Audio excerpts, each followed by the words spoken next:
Hello my friends and welcome to my channel, Jeszeck, Fluid Art and more. If you are new to my channel, and I have gleaned a bunch of new subscribers recently, I appreciate that. I have over 500 videos for you to see. Just check out my playlists, including some embellishing videos. And I want to show you my latest embellishment. Did this yesterday. And I'm pretty happy with it. I just love to combine the abstractness of a poured background with some, in this case, kind of a nostalgic looking painting of roses. Did this in acrylics, and that's that. It'll be on my website soon. Today, though, I'm going to be doing a Dutch pour on this large canvas, 24 by 24. I'm using my favorite paints for a Dutch pour, Liquitex Basics Fluid Paints. Now these are not ready to pour paints. You do need to mix them with a medium. I use Floetrol, and I'll put the recipe down below, but it's very simple and I've always had great results with the appearance of it, as long as I've chosen my colors wisely. Now today I'm using Christmas colors, so that's always a challenge, using red and green together, but I have an idea for being successful at it, so we'll see if we can do it. I'm going to do a split base, this kind of burgundy color, which I mixed with red and blue and a bit of black, I think, to darken it. No, I did not add black to this. This one is a bit darker. This is red, blue, and a bit of black. So I wanted a deep shade of red. Then I have red, and I wanted to dull it down a little bit. It was just too bright. So I dulled it down by adding just a bit, maybe 4 drops of the complementary color green. And that just knocks back the intensity. It's still red, but not as crazy red as straight from the bottle. And then I have 2 greens. Now the green I knocked back, and guess what I used? Red. Just a few drops of red to knock that one back. So now I have a good green, and then I mixed some green with a bit of black to have a nice contrast and value there. So 2 reds, 2 greens, and 2 golds. Now the gold, it's a beautiful gold, but it just isn't, I wanted it richer than that, so I added a little bit of burnt or raw sienna to it to enhance it, and I think it's a lovely shade of gold now. And then I want one more shade of gold, and I'm not super happy with this, but I think it will be pretty with the reds. I added orange to it, and it was too orange, so then I added a little more of the burnt sienna to it, raw sienna rather, and it's kind of an orangey gold, but I think those could be pretty. I could play it safe and use a white base, but like I said, I'm doing a split base of these colors, and I'm hoping that's not a mistake. So let me get my base coat down, and I'll be right back. All right, I'm back, and I had made a big mistake. I didn't mix up enough base coat.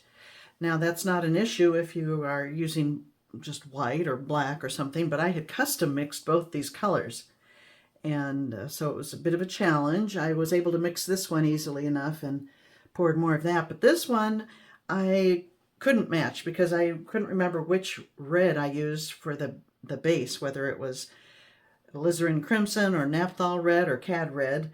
Plus I'd added some blue, maybe I added black, I don't know, but anyway I came up with a darker color and poured that out, and then I just took my gloved finger and kind of finger painted it together, and it's kind of pretty now. There's a bit of texture, and it almost looks like, let me bring you in, it almost looks like tapestry now.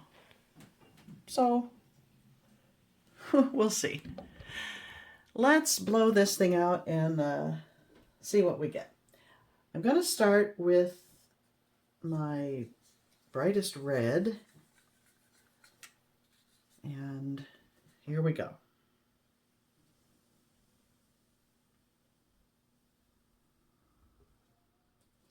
I have to give some thought to where where all of this is going, especially on a split base. It's a little trickier. You want to be sure to get near your seam. But on a large canvas, you know, you have to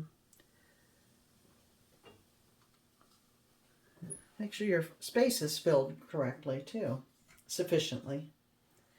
All right, and now the dark red.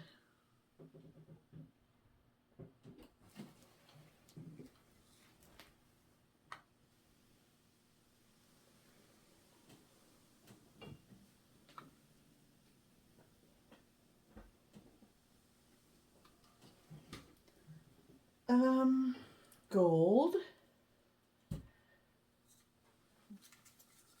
This orangey gold.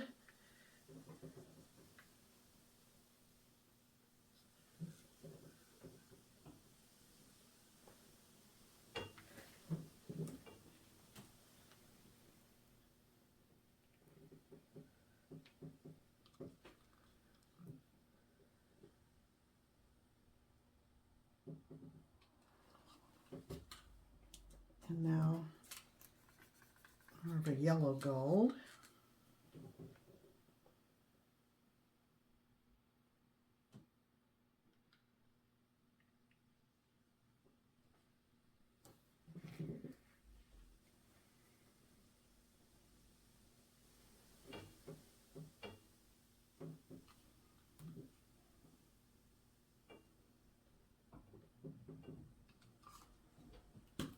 All right.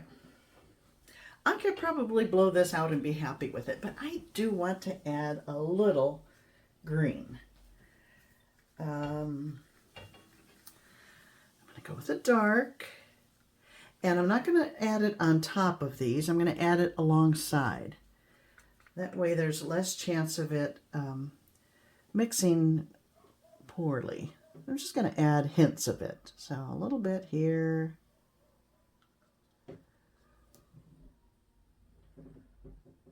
A little bit here.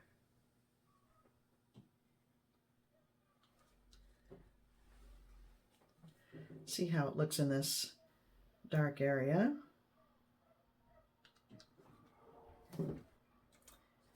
And the brighter green.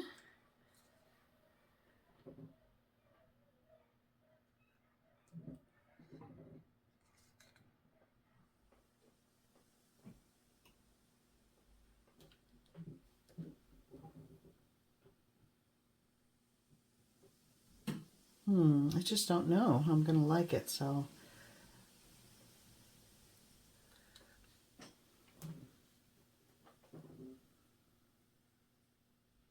I think I am going to like it. I'm going to add a little more up here. Okay.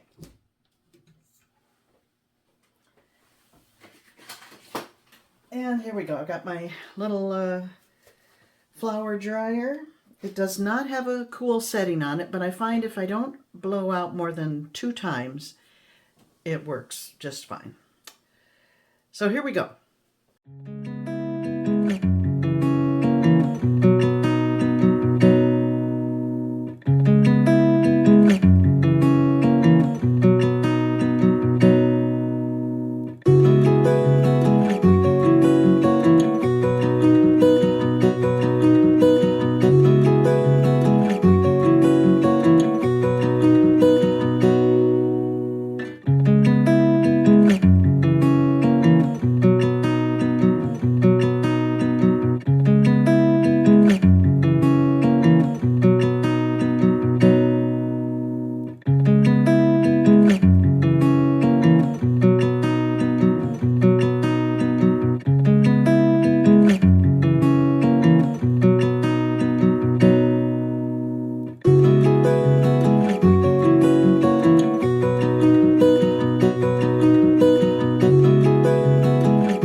Okay, well, oh, look, I got some some purple in there. That's interesting.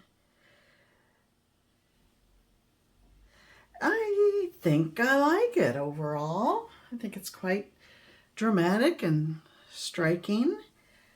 The green worked out well. I think I'm happy with it. What do you think?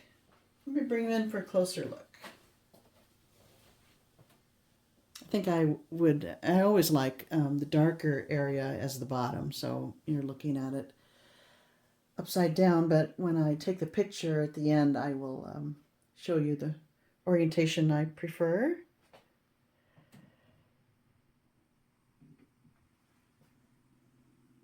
Kind of a funny little area there. Oh, it looks like a little dog or a little pig there. And those gold, they look kind of flat right now, but when they dry, it'll be quite pretty. So adding the green alongside, not on top of, will allow you to incorporate it into a red painting, but it won't be too much of a problem. And even the little finger painting I did is kind of pretty.